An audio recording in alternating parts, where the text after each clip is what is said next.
ndio watifuta uzonipa mari beef ngotenga ka beef o mari beef aiwa aspray yako iri kunhuhwira zvakanyanya saka ndeipi spray inonhuhwira yangu neyamadhamu uvhesi yako ino yakanyanya apa wafitwa netopirise step yangu neyamadhamu ako ndeipi yakanyanya step yako yakanyanya manye bibi uri kumberi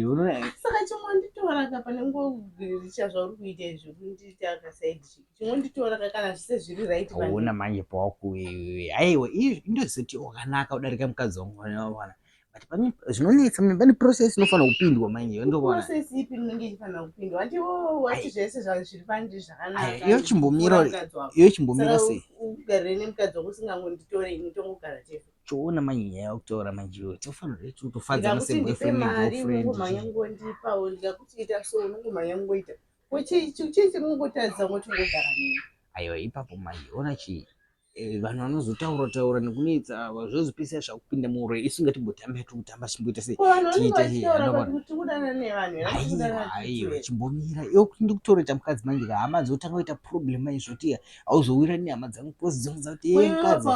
pawakanditi unondida wanga usinambofunga nekuti hama dzako dzichatichii aiwa iyoyo manje ndotsoro yangu andikuona ipapa pane aruza chero mukadzi wangu asuzondine kuno zvoti timboroora neyo chimboimira toita sei